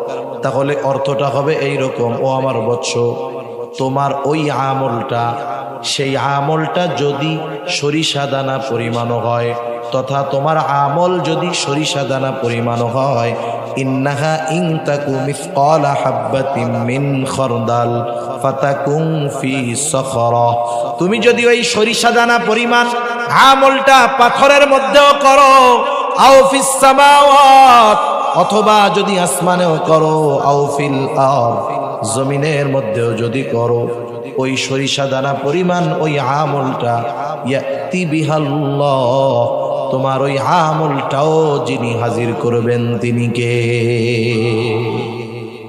এই আয়াতের তাফসিরে হযরত আনাস রাদিয়াল্লাহু তাআলা আনহু থেকে বর্ণিত, নবীজি সাল্লাল্লাহু আলাইহি ওয়াসাল্লাম বলেন, যখন কোনো ব্যক্তি কোনো আমল করে, তার ওই আমলটা যদি এমন পাথরের মধ্যে করে যেই পাথরে ঢোকা বা বের হওয়ার কোনো ব্যবস্থা নেই, ওই জায়গায় আমল করা তো অসম্ভব, এরপরেও যদি ওই পাথরের মধ্যে সে কোনো আমল করতে পারে যার থেকে বের হওয়ার দরজা জানালা কিছুই নাই, ওই আমলটা যদি সরিষা দানা পরিমাণ হয়, ওই আমল কিয়ামতের দিন হাজির করবে কে? এর দ্বারা সন্তানকে কি শিক্ষা দিলেন? আপনি হয়তো বলবেন যে সন্তান নামাজ পড়ো, গুনার কাজ করো না, ভালো কাজ করো, মন্দ কাজ করো না। আপনি সন্তানকে বলতেছেন শোনো, তুমি হয়তো আমার সামনে মন্দ কাজ করবা না, আমার সামনে তুমি ভালো কাজ করবা, কিন্তু আমার অগোচরে যদি তুমি পাপ করো, একাকী যদি কোনো পাপ করো, ঘরের ভিতরে যদি কোনো পাপ করো, যেখানেই করো না কেন, রাতে করো দিনে করো, আমি হয়তো জানবো না, কিন্তু তোমার পাপের সব খবর জানবেন কে? এই যে সন্তানের মাথায় যদি এই কথাটা ঢুকায় দেওয়া যায়, শৈশবকালেই তো ঢুকবে মাথার মধ্যে, এগুলো বড় হওয়ার পরে সহজে ঢুকে না। আমি যদি তাকে আবেগ আদর মোহাব্বতের সাথে বারবার কথাগুলো ব্রেনের মধ্যে জেহেনের মধ্যে বসায়া দিতে পারি, তাহলে কি হবে? ও একটা অপরাধ করার আগে চিন্তা করবে, হায় রে হায়, আমার আব্বু বলছে তো, এটা যদি আমি একাও করি আমার আব্বু হয়তো দেখবে না, কিন্তু দেখবে কে? এই অনুভূতি যদি তার মধ্যে আসে, চিন্তা যদি আমি আপনি তার মধ্যে ঢুকায় দিতে পারি, তাহলে হায় হায়, তার চরিত্র লোকচক্ষুর অন্তরালেও যেমন, মানুষের সামনেও তেমন, দুনিয়ার বড় বড় গুনাহ তার জন্য ত্যাগ করা কঠিন হবে না, কারণ তার চিন্তা আমার সব কর্মের ব্যাপারে যিনি অবগত তিনি কে? সেজন্য হযরত লোকমান সন্তানকে বলতেছে, সন্তান, তোমার আমলটা যদি সরিষা দানা পরিমাণও হয়, ওইটা যদি তুমি পাথরের মধ্যেও করো, আসমানেও করো, জমিনেও করো, ইয়াতি বিহাল্লাহ, তোমার ওই আমলটাকেও আল্লাহ তাআলা হাজির করবে। কেন হাজির করবে? কিয়ামতের দিন আল্লাহ রাব্বুল আলামিন আমরা দুনিয়ায় যেই আমল করব, ওই আমল হাজির করে ওই আমলের আলোকে আমাদের বিচার করবেন, হিসাব নিবেন। আল্লাহ তাআলা বলেন, ওয়ানাদাউল মাওয়াজিনাল কিসতা লিয়াউমিল কিয়ামাহ ফালা তুযলামু নাফসুন শাইআ ওয়া ইন কানা মিসকালা হাববাতিন মিন খারদালিন আতাইনা বিহা ওয়া কাফা বিনা হাসিবিন। আল্লাহ রাব্বুল আলামিন বলেন, আমি কিয়ামতের দিন ন্যায় বিচারের আদালত কায়েম করব। দুনিয়ার আদালতের গুলার মধ্যে ন্যায় বিচার পাওয়া কঠিন, কারণ দুনিয়ায় তো আমরা দেখি বড় বড় অপরাধ করেও ছাড়া পাওয়া যায়, আবার অপরাধ নাই হাতে পায়ে বেড়ি লাগায় আর টাইনা টাইনা আদালতে আনা হয়, ঠিক কিনা বলে? বুঝতে হবে আজকের দিনটা হয়তো জালেমের, কিন্তু আগামী দিনটা মাজলুমের। আজকের দুনিয়ার বিচারালয়ে হয়তো অবিচার করে বিনা অপরাধে নির্মম ভাবে শাস্তি দেওয়া যেতে পারে, কিন্তু আল্লাহর আদালতে কোনো অবিচার হবে না। সেই দিন আল্লাহ রাব্বুল আলামিন ন্যায় বিচার করবে। দুনিয়ায় যারা ন্যায় বিচার পায় নাই, এরা ওই দিন তো ন্যায় বিচার পাবে, কোনো সন্দেহ নেই। আর যারা মাজলুম, এদের বদদোয়াকে ভয় করতে হবে। তাদের মাঝে আর আল্লাহর মাঝে কোনো পর্দা নাই, দোয়া করছে তো ডিরেক্ট আল্লাহ কবুল করে নেয়। ইত্তাকি দাওয়াতুল মাজলুম, দাওয়াতাল মাজলুম। তোমরা মাজলুমের বদদোয়াকে ভয় করো, কারণ তার মাঝে আর আল্লাহর মাঝে কোনো পর্দা নাই। সেজন্য দুনিয়ায় আমরা এই বিষয়গুলো খেয়াল করব, কারো প্রতি অবিচার করব না। দুনিয়ায় যদি তার প্রতি অবিচার করি, কিয়ামতের দিন আল্লাহ তাকে ন্যায় বিচার পাওয়ায়া দেবে। আর ন্যায় বিচার যদি পাওয়ায়া দেয়, দুনিয়ায় যারা অবিচার করছে ধরা খাবে কি খাবে না? দুনিয়ার বিচারক যে সেই দিন কি হইব আল্লাহই জানে। আল্লাহ রাব্বুল আলামিন বলেন, এমন আদালত ফালা তুযলামু নাফসুন শাইআ, কারো প্রতি ন্যূনতম জুলুম করা হবে না। ওয়া ইন কানা মিসকালা হাববাতিন মিন খারদাল, কেউ যদি সরিষা দানা পরিমাণ কোনো আমল করে থাকে, আল্লাহ তাআলা বলেন আতাইনা বিহা, ওই আমল হাজির করা হবে। শুধু আমল হাজির করা হবে তা নয়, আমলের আলোকে হিসাব নেওয়া হবে। এত মানুষের হিসাব কেমনে আল্লাহ নিবেন? আল্লাহ তাআলা বলেন কাফা বিনা হাসিবিন, হিসাব নেওয়ার জন্য আমি আল্লাহই যথেষ্ট। এই চিন্তাগুলো আমরা আমাদের সন্তানদের মধ্যে ঢুকাই দিই। আর যদি আমরা এইগুলা না ঢুকাই দেই, তাহলে আর এক দল আমাদের সন্তানের মাথার মধ্যে ঢুকাবে যে তুই, তোর 14 পুরুষ আগে বানর ছিল। বুঝেন নাই? এই চিন্তাগুলো আমরা ওদের মাথার মধ্যে যদি না ঢুকাই, এ বিশ্বাসগুলো যদি তাদের মধ্যে না ঢুকাই, এ কথাগুলো যদি তাদের না জানাই, তাহলে একদল দুষ্টু লোক আইসা তাদের কি জানাবে, আরে তুই মানুষই ছিলি না, তুই বানর ছিলি একসময়, বেঈমান বানায় ফেলে। সেজন্য এগুলো আমাদের খুব জরুরি বিষয়, শুধু আখিরাতের সাথে সম্পৃক্ত বিষয় নয়। এগুলো শিক্ষা দেওয়ার মাধ্যমে ওই সন্তান দুনিয়াতে তার মা বাবার সাথে সদাচারী হবে, ঠিক কিনা বলেন? মানুষের সাথে সদাচরণ শিখবে, ভালো ব্যবহার শিখবে। এজন্য সন্তানকে বলবো, সন্তান তুমি যেই আমল করো সেটা সরিষা দানা পরিমাণও যদি হয়, পাথরের মধ্যেও যদি থাকে, আসমানেও থাকে, জমিনেও থাকে, হাজির করবে কে? তোমার সব আমলের ব্যাপারে তিনি তো জানেন। কেন? কারণ তিনি হলেন ইন্নাল্লাহা লাতীফুন খাবীর, তিনি সব খবর রাখেন, তিনি সূক্ষ্মদর্শী। কতটা সূক্ষ্মদর্শী! হায় হায়, গহীন অরণ্যের মধ্যে যখন একটা পাতা পড়ে, ওই পাতা পড়ার যেই আওয়াজটা হয় সেটাও শুনেন কে? আল্লাহু আকবার। সব ক্ষেত্রেই তার এই সূক্ষ্মদর্শিতা আছে, দেখার ক্ষেত্রে, শ্রবণের ক্ষেত্রে, সব ক্ষেত্রে।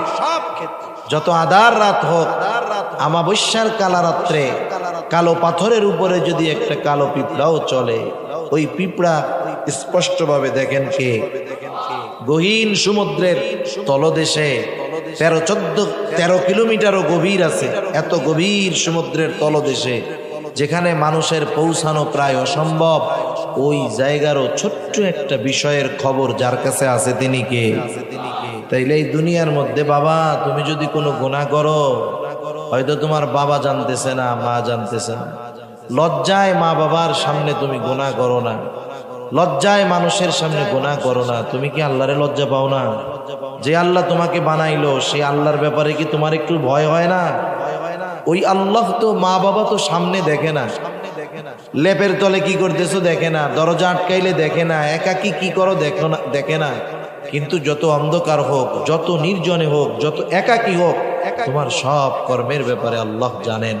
এইগুলো যদি বারবার সন্তানরে বলি, ওর মধ্যে যদি এই ফিল আসে, এই চিন্তা আসে, হায়রে গুনাহ করতেছি, আল্লাহ দেখতেছে, এক সময় গুনার থেকে বাঁচা সহজ হবে। তাহলে আমরা আমাদের সন্তানদেরকে এরপরে যে বিষয়টা শিক্ষা দিব, সমাজের মানুষের সাথে কেমনে চলবে। মানুষ তো সামাজিক প্রাণী, সোশিয়াল বেইং, মানুষ সামাজিক প্রাণী। ইসলাম বৈরাগ্যবাদ পছন্দ করে না, যদিও অন্য ধর্মে বৈরাগ্যবাদিতা আছে। খ্রিস্টান ধর্মে আছে না, পোপ আছে না, পোপ শোনেন নাই? পোপদের নাম শোনেন না? ভ্যাটিকান সিটির মধ্যে আছে পোপ। এরা সব বৈরাগ্যবাদী, বিবাহ শাদী কিচ্ছু করে না, বিবাহ শাদী করা নিষেধ। যারা ধার্মিক হবে, দিনদার হবে, রাহেব হবে, এরা বিবাহ শাদী করে না। আর আমাগো হুজুররা পারলে আরো বেশি বেশি করতে চায়, ঠিক না? তা যাই হোক, বৈরাগ্যবাদ ইসলাম পছন্দ করে না। ইসলাম মানুষের মধ্যে থেকে মানুষের মধ্যে দিন প্রচার এবং মানুষের কল্যাণে কাজ করার কথা বলে। কোরআনুল কারীমেও তো আল্লাহ তাআলা এটা বলেন, কুনতুম খায়রা উম্মাতিন উখরিজাত লিন-নাস, তোমাদেরকে বের করা হয়েছে মানুষের জন্য, অর্থাৎ মানুষের কল্যাণের জন্য। মানুষের কল্যাণ আপনি পাহাড়ের মধ্যে একা একা গিয়ে করতে পারবেন?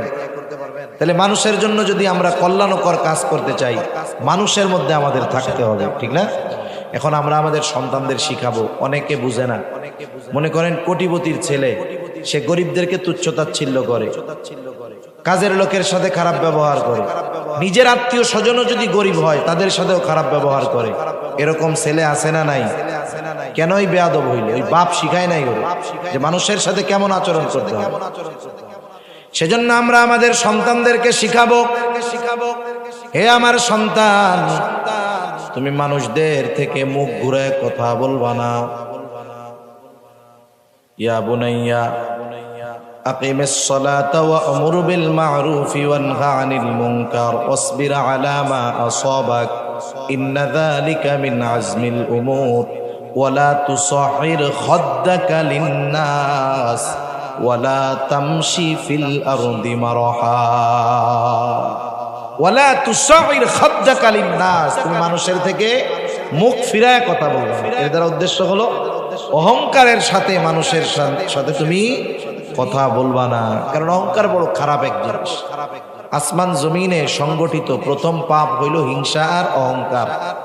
আর অহংকার এত জঘন্য যে এই হিংসা থেকে অহংকার আসলো, অহংকার করে ইবলিস একেবারে আল্লাহর লানত প্রাপ্ত হয়ে গেল, সব তার বরবাদ। এজন্য নবীজি বলেন, লা ইয়াদখুলুল জান্নাহ মান কানা ফি কলবিহি মিসকালা হাববাতিন মিন কিবর, যার অন্তরের মধ্যে যাররা পরিমাণ অহংকার আছে সে জান্নাতে প্রবেশ করবে না। আল্লাহ আমাদেরকে অহংকার মুক্ত থাকার তৌফিক দান করুক। এই যে সন্তান জাহান্নামে যাবে অহংকার থাকলে, আপনি আমি যারা বাপ আছি এটা কি চাই? আমরা চাই না।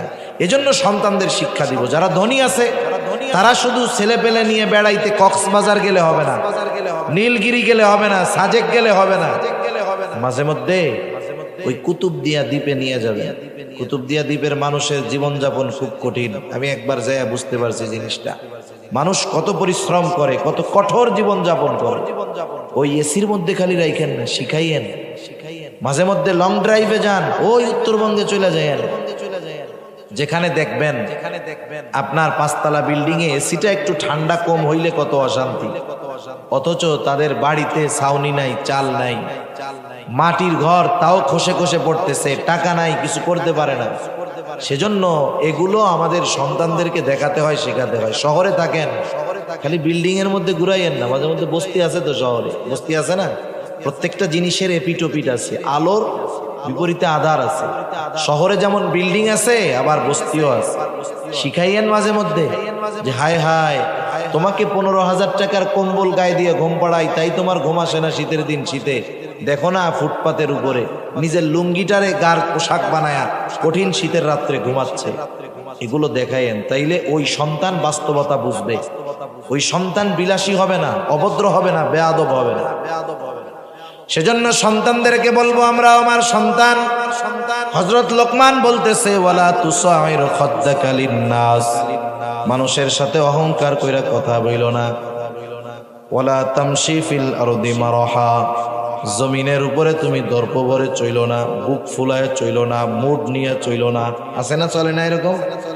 আল্লাহ রাব্বুল আলামিন বলেন, ওয়ালা তামশি ফিল আরদি মারহা ইন্নাকা লান তাখরিকাল আরদা ওয়া লান তাবলুগাল জিবালা তুলা, জমিনের উপরে দর্প ভরে চইল না। তুমি ওই পা ফেলে তুমি জমিনকে কখনো বিদীর্ণ করতে পারবা না, উচ্চতায় তুমি কখনো পাহাড় সম হইতে পারবা না। তার মানে এই চলাচলের মধ্যে অগ্রাসী ভাব, এটা অহংকারের কারণে হয়। নেতা চলে কেমনে দেখেন না, এটা অহংকারের চলা। আর আল্লাহ তাআলা কি বলেন জানেন? আল্লাহ রাব্বুল আলামিন বলেন, তুমি আসমান, তুমি জমিনকে বিদীর্ণ করতে পারবা না, উচ্চতায় পাহাড় সম হইতে পারবা না, কিন্তু তোমাকে আমাকে যদি অহংকারের এই রোগ পেয়ে বসে, সন্তানকে এভাবে বোঝাবেন আর কি, যদি অহংকারের এই রোগ পেয়ে বসে, বাবা শুইনা রাখো, ইন্নাল্লাহা লা ইউহিব্বু কুল্লা মুখতালিন ফাখুর, আল্লাহ তাআলা মুখতাল আর ফাখুরকে পছন্দ করেন না। মুখতালকে আর ফাখুরকে আমি বেশি সময় আর কষ্ট দিব না আপনাদের, অল্প সময়। আর মুখতাল হলো সে যে নিজেকে নিজে বড় মনে করে। মুখতাল কি? যে নিজেকে নিজে বড় মনে করে। মনে করেন সে নিজে নিজে একা একা মনে মনে রসগোল্লা গায় যে আমি খুব ভালো আলেম, আমি খুব ভালো বক্তা, আমি খুব ভালো ওয়াইজ, আমি খুব ভালো একজন ভদ্র মানুষ মনে হয়। নিজে নিজে ভাবে, যে নিজে নিজে এটা ভাবে, নিজেরে ভালো ভাবে, এটা হলো মুখতাল। আর ফাখুর হলো কে? যে অপরকে তুচ্ছ করে নিজেরে বড় মনে করে। আমি ওর চেয়ে অনেক ভালো আলেম, আমি ওর চাইতে অনেক ভালো বক্তা, আমি ওর চাইতে অনেক হ্যান্ডসাম, সুন্দর। মানে আরেকজনকে তুচ্ছ করে, নিজেকে কি মনে করে? বড় মনে করে। এটা হলো ফখর, ফাখুর। এই যে আল্লাহ তাআলা বলেন, তিনি এই মুখতাল আর ফাখুর, নিজে নিজে বড় মনে করে যে তাকেও ভালোবাসেন না, আর অপরকে তুচ্ছ মনে করে নিজেরে বড় মনে করে তাকেও আল্লাহ ভালোবাসেন। এজন্য মনে রাখতে হবে। আল্লাহ রাসূল সাল্লাল্লাহু আলাইহি ওয়াসাল্লামের কাছে একজন সাহাবী বলছে, ইয়া রাসূলুল্লাহ, মানুষ চায় সে একটু ভালো খাবে, ভালো পরবে, ভালো জুতা পরিধান করবে, এটাও কি অহংকার? নবীজি বললেন না। অহংকার কোনটা? সে ভালো পড়ুক, আল্লাহ দিছে নেয়ামত, কোনো সমস্যা নাই, কিন্তু আরেকজন একটা কম দামি জামা পরছে, ছেঁড়া জামা পরছে, সে নিজেরটারে ভালো মনে করতেছে আর ওইটারে তুচ্ছ মনে করতেছে, তাহলে সে অহংকারী হবে। আল্লাহ আমাকে দিছে, আমি নেয়ামতান পড়তেছি, শুকরিয়া আদায় করবো আল্লাহ তাআলার, অসুবিধা নাই। কিন্তু আমি যখন একজন গরিবকে দেখে তুচ্ছ করব, তখন কিন্তু সমস্যা আছে। দেখেন না মাঝে মধ্যে যাচ্ছে একসাথে পাঞ্জাবি খাই দিয়া আর একজন গরিব মানুষের জামার সাথে ঘষা লাগছে। এই কামের দ্বারা আপনি কি বুঝলেন? ওরে তুচ্ছ করছে তো, এরপরেই না ঝাড়া দিছে। সেজন্য খবরদার, আমরা নিজেরা যারা ভালো পড়তে পারি, খাইতে পারি, এটা আল্লাহ তাআলার নেয়ামত। কিন্তু আরেকজন যে ভালো খাইতে পারে না, আরেকজনের ভালো পোশাক নাই, আমরা কখনো তাদেরকে তুচ্ছ জ্ঞান করব না। এগুলো আমাদের সন্তানদের শিক্ষা দিব। নাহলে কি হবে জানেন? ও চিন্তা করবে আমি কোটিপতির বোলা, আমার এক ধরনের ভাব থাকবে, গরিবের বোলা তার আর এক ধরনের ভাব থাকবে। না না, আপনি যখন তাকে এগুলো বুঝাবেন, ও সমাজের সর্বস্তরের মানুষের সাথে মিশতে পারবে। কারো প্রতি ওর ঘৃণা হবে না, কারো প্রতি ওর বিদ্বেষ হবে না। কারণ আল্লাহ সুবহানাহু ওয়া তাআলা বনি আদম সকলকে সম্মানিত করে আল্লাহ তাআলা সৃষ্টি করেছেন। এই বুঝগুলো সন্তানদের দিব, সাথে সাথে শিক্ষা দিব কেমনে চলবা ফিরবা। ওয়াকসিদ ফি মাশিক ওয়াগদুদ মিন সাউতিক ইন্না আনকারাল আসওয়াতি লাসাউতুল হামির। আল্লাহ রাব্বুল আলামিন কত সুন্দর জানায় দিলেন। হযরত লোকমান তার সন্তানকে মানা করলো, সন্তান জমিনে দর্প করে চলবা না। কিভাবে চলবা? ওয়াকসিদ ফি মাশিক, মধ্যম পন্থা অবলম্বন করে হাঁটবা। ব্যস্ততা নাই, কোনো কাজ নাই, তুমি অযথা ওইভাবে বুক ফুলায়া দৌড়ায়া চইল না। আবার ওই যে অমুসলিমদের মতো ধীরে ধীরেও হাইটো না, মধ্যম পন্থা অবলম্বন করে হাঁটবা। ওয়াকসিদ ফি মাশিক ওয়াগদুদ মিন সাউতিক, তোমার কণ্ঠস্বরকে তুমি নিচু রাখবা, নিচু স্বাভাবিক রাখবা, বিনা কারণে চেঁচামেচি করবা না। যখন তর্ক লাগে দুজনের মধ্যে, তর্ক দেখছেন মানুষের মধ্যে লাগে যে, বিশ্বকাপ ফুটবলের সময় দেখেন নাই আর্জেন্টিনার পার্টি কি বলে, মেসি সবচেয়ে ভালো খেলোয়াড়, আর একজন কয় না না আমাদের ওই ব্রাজিলের এক প্লেয়ার আছে রোনাল্ডো, সে না নেইমার, সে ভালো খেলোয়াড়। এবার দুইজনের তর্কাতর্কি চলে, এক পর্যায়ে আরেকজনের গলা উঁচু হয়ে যায়, এই বেটা জানো আমি কেডা, এই সেই জ্ঞান। এবার যে গলা উঁচু করলো, স্বর উঁচু হইল, ও মনে করে যে আমি মনে হয় জিতে গেলাম। আসলে বিষয়টা তা না। এই বিনা কারণে তার এই উঁচু আওয়াজ করাকে আল্লাহ সুবহানাহু ওয়া তাআলা জানায় দিলেন যে এটাকে গাধার স্বরের সাথে তুলনা করা হইল। এখন ওরে যদি আপনি কইতে গাধার মতো চিল্লাইস না রে তুই, আমি আপনি কইলে তো বকাঝকা দিতে পারতো। কিন্তু আল্লাহ তাআলা জানায় দিলেন ইন্না আনকারাল আসওয়াত লাসাউতুল হামির, সবচাইতে নিশ্চয়ই সবচাইতে নিকৃষ্ট আওয়াজ হলো গাধার গলার আওয়াজ। গাধার আওয়াজ হলো ক্যাঁক করে এমন ভাবে চিল্লানি দেয়, আওয়াজটা খুব কর্কশ আওয়াজ হয়। ওই যারা বিনা কারণে চিল্লায়, এদেরকে ওই গাধার আওয়াজের সাথে তাদের আওয়াজের তুলনা করা হয়েছে। এজন্য এগুলার মাধ্যমে দেখেন কত গুরুত্বপূর্ণ শিক্ষা আমরা এখানে পাইলাম। হযরত লোকমান সন্তানদেরকে যে শিক্ষা দিলেন, ইমানের শিক্ষা পাইলাম, আমলের শিক্ষা পাইলাম, গুনাহ অপরাধ থেকে বাঁচার জন্য কি দরকার তার শিক্ষা পেলাম, সমাজের মানুষের সাথে কিভাবে মিলেমিশে চলতে হবে তার শিক্ষা পাইলাম, সাথে সাথে কিভাবে আমাদের রাস্তায় চলতে হবে এর শিক্ষাও আমরা পাইলাম। এখন বলেন, বাস্তবতা হলো কেউ যদি আমরা অহংকার মুক্ত হইতে পারি, তাইলে সমাজের সব ধরনের মানুষের সাথে চলা এটা সম্ভব। মানুষ দুনিয়ায় অনেক কিছু ত্যাগ করে অহংকারের কারণে। মনে করেন একজন ধনী মানুষ, তাকে গরিব দাওয়াত দিছে, সে মনে করে গরিব দাওয়াত দিছে, ওর বাসায় যাব, আমি যেভাবে খাই, কি খাওয়াবে না খাওয়াবে, প্রেস্টিজের ব্যাপার, সে চিন্তা করতেছে ওইটা। আর যদি তার অহংকার না থাকতো, সে চিন্তা করতো না দাওয়াত দিছে গরিব, তাতে কি। নবীজি বলছে দাওয়াত দিলে দাওয়াত কবুল করবা, সে হাসি মুখে তার বাড়িতে এসে হাজির হইতো, ঠিক কিনা বলেন? নবীজি কেমন ভাবে দাওয়াত নিতেন। আরে নবীজির চাইতে ইগো, নবীজির চাইতে সম্মান, নবীজির চাইতে বেশি গায়রাত দুনিয়ার আর কারো আছে? কারো নাই। এক সাহাবী বিবাহ করছে, এখন বিবাহ করার পরে সে মসজিদে আসছে, যখন আরেক সাহাবী বলতেছে ইয়া রাসূলুল্লাহ, এই যে ও কিন্তু বিবাহ করছে। নবীজি বলতেছে তুমি বিবাহ করছো, ওলিমা করছো? এই সাহাবীর মুখটা মলিন হয়ে গেছে, বলে ইয়া রাসূলুল্লাহ করছি। দাওয়াত দাও নাই কেন? বলে ইয়া রাসূলুল্লাহ আমি গরিব মানুষ, একেবারে সামান্য কিছু দিয়া আমি ওলিমা করছি, এই জন্য আপনার দাওয়াত দেই না। নবীজি বলতেছে, কেন দাওয়াত দিলা না? তুমি আমারে দাওয়াত দিতা, আমি যাইতাম তোমার অলিমায়, আমি শরীক হইতাম। সুবহানাল্লাহ। সেজন্য কিছু কিছু ক্ষেত্রে আছে জইসা দাওয়াত নিতে হয়। আপনি গরিবের আত্মীয় স্বজন গরিব আছে না, মাঝে মাঝে সে আপনারে বলতেই ভয় পায় যে একদিন আইসেন, আপনি নিজের থেকে যায় বলবেন, এই তোমার বাড়িতে আমি কালকে খামু। আবার যদি চিন্তা হয় যে খাইতে গেলে আমার জন্য আলাদা অ্যারেঞ্জমেন্ট করা তার জন্য কষ্টের, মাঝে মধ্যে এমনিই চলে যাবে। যা দেখলেন আলু ভর্তা দিয়ে খাইতেছে, আপনি তার সাথে খান, দেখবেন আল্লাহ তাআলা অন্তরটাকে ক্লিয়ার করে দিবে, পরিষ্কার করে দিবে। এজন্য এই শিক্ষাগুলো আমরা আমাদের সন্তানদের দিব। এখন আপনারা একটু জবাব দিবেন, বলেন হযরত লোকমান তার সন্তানদের যে শিক্ষাগুলো দিয়েছে, নসিহতগুলো করছে, আমরা যদি আমাদের সন্তানদের দেই, এই নসিহতগুলা করি, আমাদের সন্তানেরা যদি এই কথাগুলা অনুযায়ী আমল করে, এই সন্তান শুধু সন্তান থাকবে না সম্পদে পরিণত হবে? আরে আপনি আছেন এইখানে, ছেলে যে জায়গায় যাক আপনি নিশ্চিন্তে থাকবেন, কারণ আমার সন্তান সুসন্তান, কোনো টেনশন আপনার থাকবে না। বার্ধক্যকালে চিন্তা করা লাগবে না, মরার পরে এই সন্তান আপনার সম্পদ হবে। আপনি এই সম্পদ দুনিয়া রাইখা গেছেন, ও দোয়া করবে, কোরআন তিলাওয়াত করবে আপনার জন্য, কবরে বৈশা বৈশা সেই সুফল আপনি আমি ভোগ করতে পারবো। এজন্য আল্লাহ সুবহানাহু ওয়া তাআলা আমাদের সবাইকে কথাগুলো বুঝবার, আমাদের সন্তানগুলোকে দুনিয়া আখিরাতের সম্পদে পরিণত করার তৌফিক আল্লাহ দান করুন।